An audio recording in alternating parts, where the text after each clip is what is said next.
I think it's a good thing for everyone who's able to get vaccinated. I'm going to go get mine now, so see you on the flip side. Hey everybody, my name is Jenna Dunham, and I'm a nurse practitioner who just got my COVID-19 vaccination number 1. And what you just saw was a clip of me as I was getting ready to go in this morning and get that vaccination. I was a little bit nervous, but it was good, and I want to impress upon you that I would encourage you to do the same when you're able to, if you're able to. Disclosure. Just want to briefly mention to you on the disclosure side of the house that no one has mandated that I put up this presentation. Nobody is compensating me for this presentation. There's no political bias. And this is strictly for your information and your education as members of the community, just me wanting to share this with you, this being my experience with you. So most of us by now know what COVID-19 is, but just in case you want the technical jargon, here's some information for you, along with a good source from PubMed that I trust. And I just want you to notice that COVID-19 has got its name from coronavirus disease 19 because of the year 2019 in which it came to being, and then it's a new virus. Notice the word novel is new. And that means that no person prior to 2019 had it or had immunity to it. Here's some statistics from Johns Hopkins.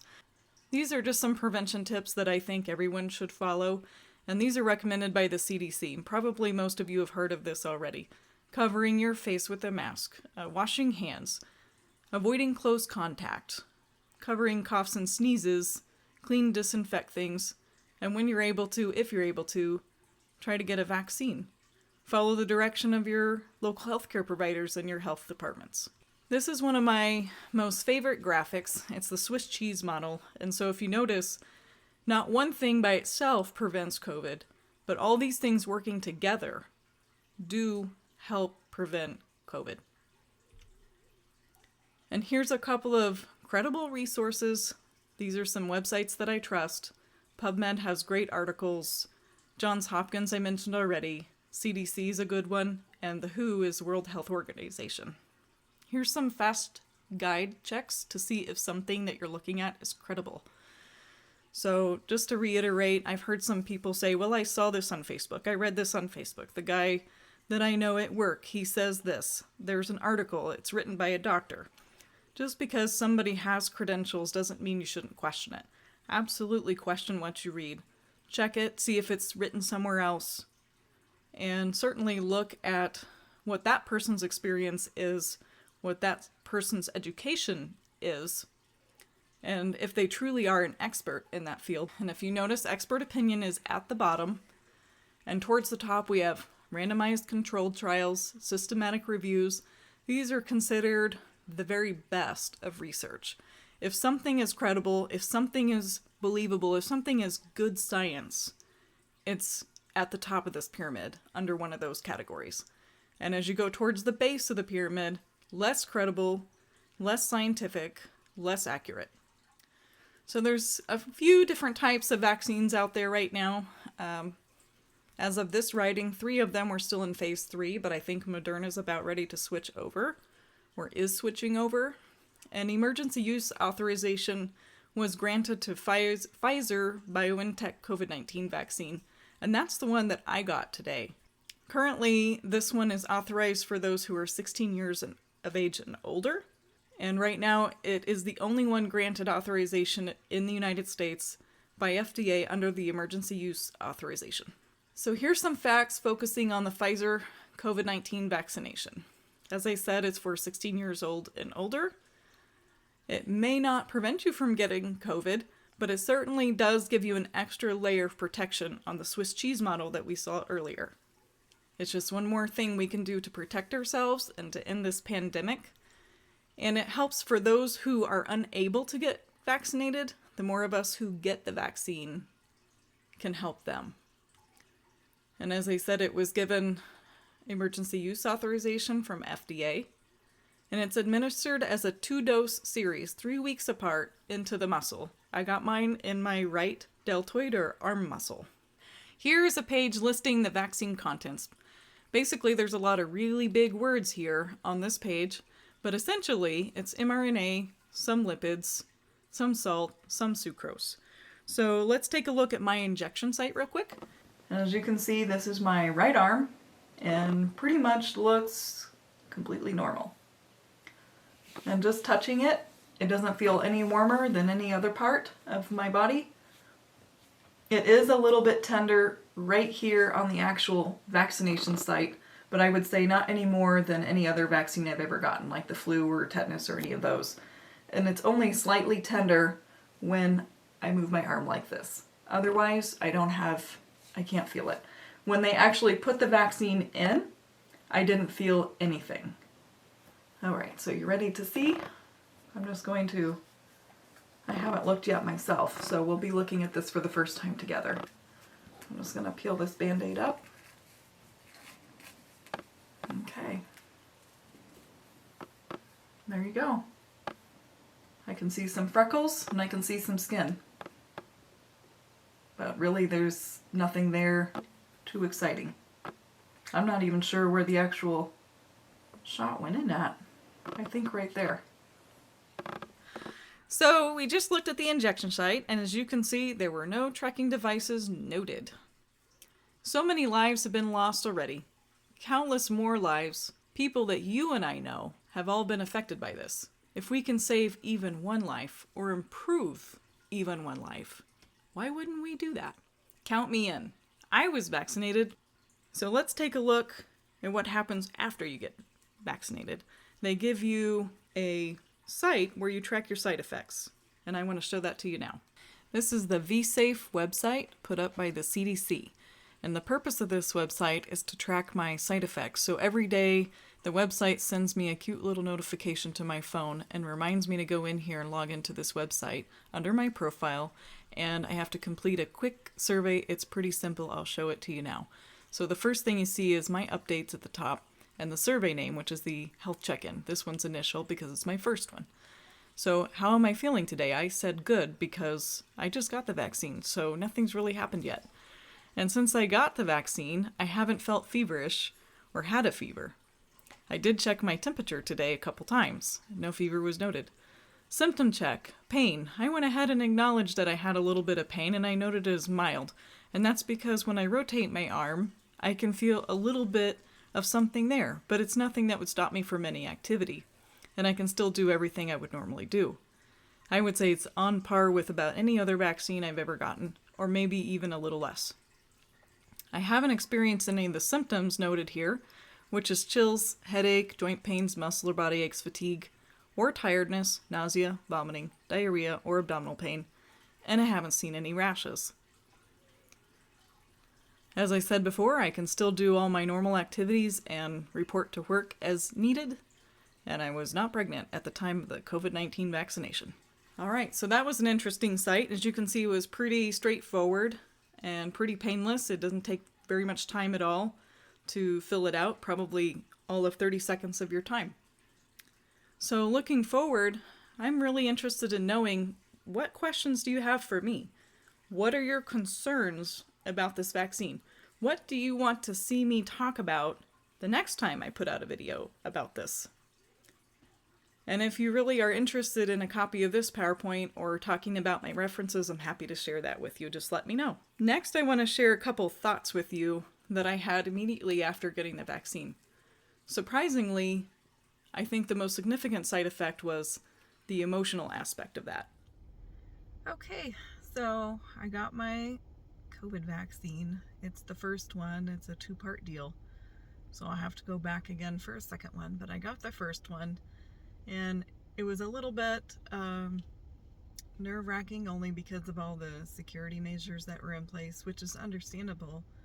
But anyway, I'm glad that they had that, and I'm glad that the folks there were able to provide the vaccine. And I am really hopeful that it soon becomes available to everyone, more widely available than it is now. And I just wanted to take a minute and reflect on the thoughts that I have after getting the vaccine. So There's been a lot of emotions over the last year, a lot of loved ones lost, a lot of important activities that we've had to avoid, or we've had to change the way we do things. We've rescheduled weddings, we've not had funerals, a lot of celebrations that we normally would go to and traditions that we normally would have had on any other year. This year, a lot of us went without. Thanksgiving by Zoom, for example. Working from home. I never really thought my kids going to public school would equate homeschooling, but for nearly a year, a few months shy of a year, and it's been homeschooling for my kids. And since we're set up to continue homeschooling through the winter, it will be a year, and that's tough on the kids. But because of the risk in my family, the risk level that we have, we did a risk-benefit and analysis, and we determined that that was what was best for our family. But that doesn't mean that it comes easily. A lot of us have made sacrifices, not just in my family, but across my community, my state, my nation, and even the world. A lot of us have had to overcome things and adapt to things in ways that we're not used to adapting to. We've had to think outside the box, and we've had to find solutions to problems, sometimes very quickly. And a lot of these things are unprecedented in our lifetime. And I'm really proud that so many people were able to come together and find solutions to these things. And I'm also, it's bittersweet to finally have a vaccine, because the sweet part is it means that there's now a horizon that we can see, that this pandemic could be over in the foreseeable future. It's not over yet. We still have a few months to go at least, but we're working towards that goal, and we have a solution to the problem. We just have to get it implemented. The bitter part is that there's already been so many we've lost. The numbers are going up still every day, and they'll continue to go up for a while.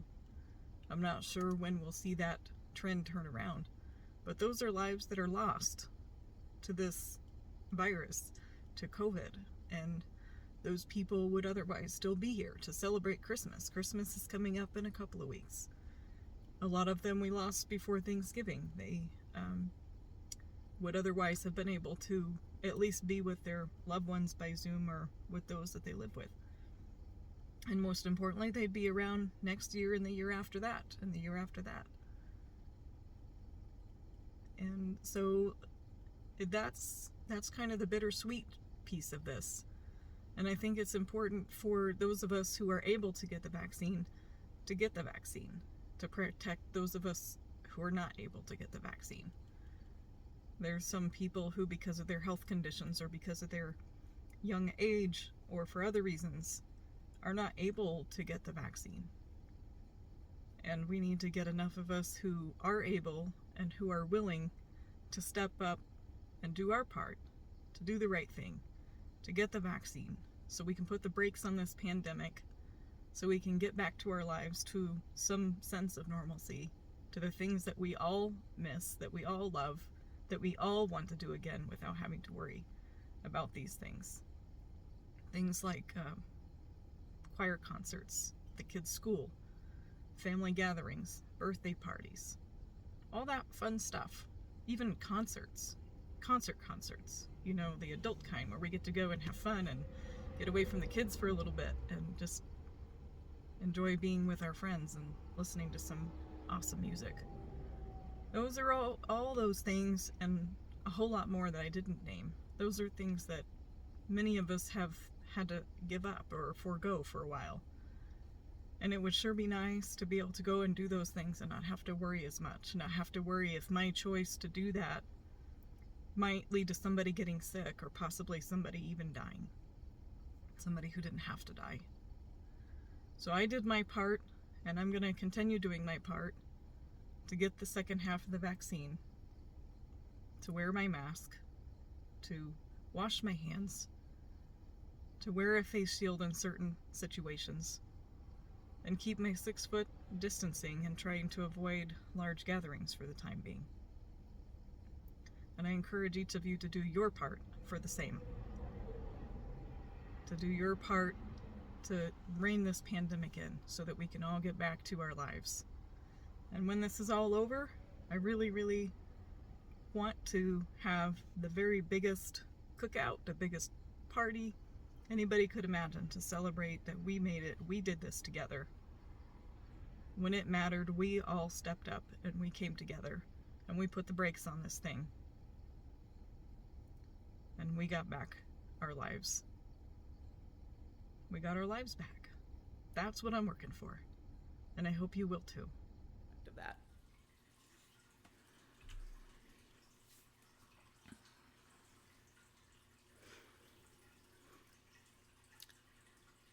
All right, so here's me inside waiting for the vaccine.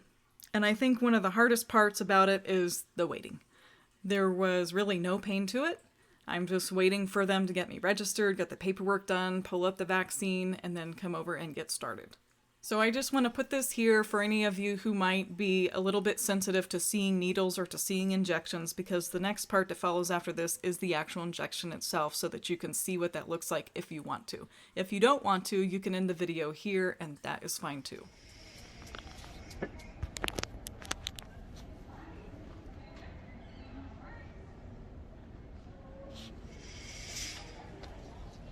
Okay, we're ready? I'm trying.